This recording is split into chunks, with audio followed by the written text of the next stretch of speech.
Assalamualaikum warahmatullahi wabarakatuh. Salam sejahtera bagi kita semua. Halo semuanya, perkenalkan nama saya Skorvi Artamulya dari program studi Agroekoteknologi Fakultas Peternakan dan Pertanian Universitas Diponegoro. Dalam video kali ini, saya akan berbagi sedikit perspektif saya mengenai hal yang sering kita temui di layar HP kita, khususnya di media sosial. Teman-teman pernah bingung gak sih saat ada orang yang melakukan kesalahan di media sosial, tapi di komentarnya malah menyebutkan seperti, wah hebat sekali, atau kayak, wah pinter banget ya, dan lain-lainnya. Dan di situ saya berpikir, kenapa kata-kata yang seharusnya positif sekarang malah berubah menjadi senjata untuk menyindir? Itulah alasan saya mengapa mengangkat judul sarkasme digital saat kata-kata positif berubah jadi senjata untuk menyindir. Pernahkah kita merasa satu kalimat yang terdengar biasa tetapi maknanya justru berlawanan? Seperti kata rapi yang tidak selalu berarti rapi, kata izin tidak lagi sekedar permisi, dan pujian yang perlahan berubah menjadi sindiran. Perubahan ini tidak terjadi di ruang kelas atau buku tata bahasa, melainkan di ruang yang paling sering kita kunjungi, yaitu media sosial. Tanpa disadari, cara kita berbicara berubah. Bukan hanya pilihan katanya, tetapi juga niat dan sikap di baliknya. Bahasa yang dulunya bertujuan menyampaikan makna, kini sering digunakan sebagai topeng untuk bercanda, menyindir, bahkan melindungi diri. Pertanyaannya, apakah perubahan ini menandakan kemajuan bahasa atau justru menunjukkan krisis makna yang perlahan kita abaikan? Saya Skorvi Artamulya, bukan pengamat yang berdiri di luar fenomena ini, melainkan saya adalah bagian darinya. Saya menggunakan bahasa sarkas, saya memahaminya, dan saya pernah merasa aman berlindung di baliknya. Bahasa sarkas memberi jarak emosional. Ketika kita menyindir, kita tidak sepenuhnya bertanggung jawab atas makna. Jika disalahpahami, kita bisa berkata bahwa itu hanya bercanda. Namun, semakin sering kita menggunakan bahasa seperti ini, semakin sulit bagi kita untuk berbicara secara langsung, jujur, dan terbuka. Kita terbiasa memutar makna, bukan menyampaikannya. Di ruang digital, bahasa tidak lagi sebagai alat komunikasi, tetapi sebagai penanda identitas. Ungkapan tertentu menjadi simbol keanggotaan. Siapa yang memahami dianggap sebagai satu frekuensi. Siapa yang tidak otomatis berada di luar. Fenomena ini menciptakan apa yang bisa disebut sebagai bahasa internal kelompok, atau yang sekarang disebut circle. Bahasa Indonesia mengalami penyempitan fungsi dari alat pemersatu bangsa menjadi alat seleksi sosial.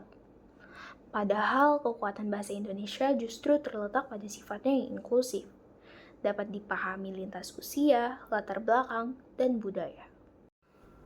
Mungkin kita perlu bertanya, mengapa fenomena ini begitu masif di dunia digital? Kenapa kita tidak sesarkas itu di dunia nyata? Ada sebuah studi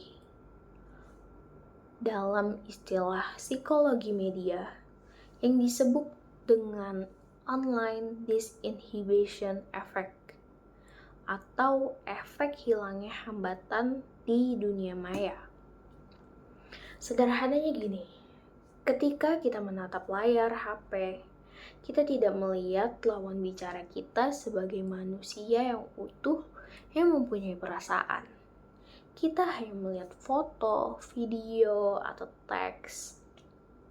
Nah, hal ini yang membuat rem dalam otak kita menjadi blong.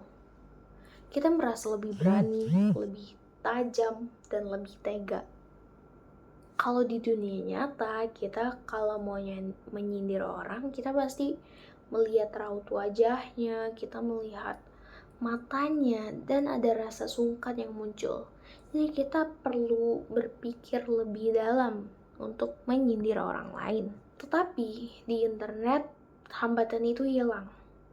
Kita merasa anonim, kita merasa tidak tersentuh, sehingga bahasa yang keluar pun menjadi tanpa filter. Selain itu juga ada faktor haus akan validasi. Di media sosial, kita memberikan komentar sarkas yang tajam dan lucu. Lalu orang-orang akan memberikan likes atau reply yang mendukung. Tanpa sadar, otak kita akan merasa senang karena dianggap keren atau paling cerdas. Inilah yang membuat budaya sarkasme ini menular. Kita bukan lagi berkomunikasi untuk memberikan solusi, tetapi kita berkomunikasi untuk memuaskan ego kita sendiri dan mencari pengakuan dari orang lain. Sarkasme memang terasa cerdas. Ia singkat, tajam, dan sering kali mengundang tawa. Namun, ketika sarkasme menjadi kebiasaan utama, kita mulai kehilangan kemampuan penting, yaitu menyampaikan makna secara utuh. Kita kesulitan memberi pujian tanpa ironi. Kita kesulitan mengkritik tanpa menyindir. Akibatnya, komunikasi menjadi tidak sehat. Pesan tidak lagi dinilai dari kejelasannya, tetapi seberapa kena atau seberapa relate-nya. Bahasa membentuk cara kita berpikir. Ketika kosakata kita kaya, cara berpikir kita juga fleksibel dan lebih mendalam. Namun, ketika kita terlalu bergantung pada istilah-istilah, ironi, pikiran kita ikut menyempit. Kita mencari jalan pintas, bukan pemahaman. Bahasa Indonesia memiliki kemampuan untuk menyampaikan emosi, etika, dan logika secara seimbang. Sayangnya, kekayaan ini sering kita tinggalkan demi kecepatan dan sensasi sesaat. Dampak paling serius dari fenomena ini adalah jarak sosial. Jarak antar generasi, jarak antar kelompok. Jarak antar generasi, ketika satu kelompok memahami makna secara literal, sementara kelompok lain memahami secara ironis. Itu menyebabkan kesalahpahaman. Lalu jarak antar kelompok, ketika bahasa menjadi kode eksklusif, bukan menjadi jembatan komunikasi. Jika dibiarkan, bahasa Indonesia beresiko kehilangan perannya sebagai alat pemersatu bangsa dan berubah menjadi sekedar tren. Penting untuk ditegaskan, refleksi ini bukan ajakan untuk menolak perubahan bahasa.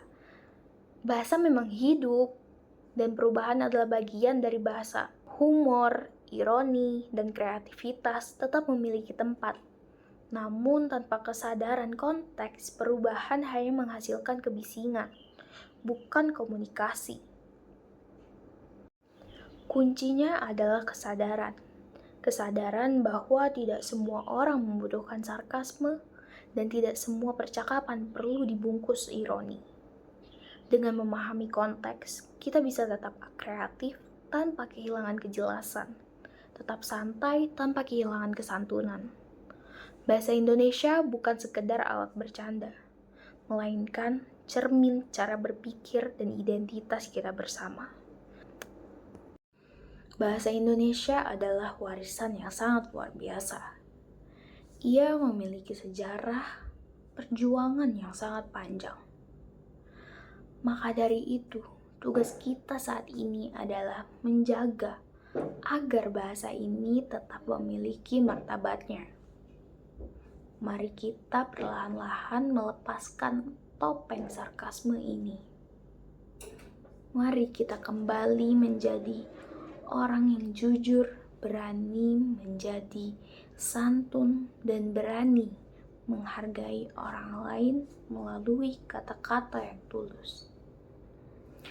Saya Scorvia Artamulya memohon maaf jika dalam penyampaian tadi ada kata-kata yang kurang berkenan.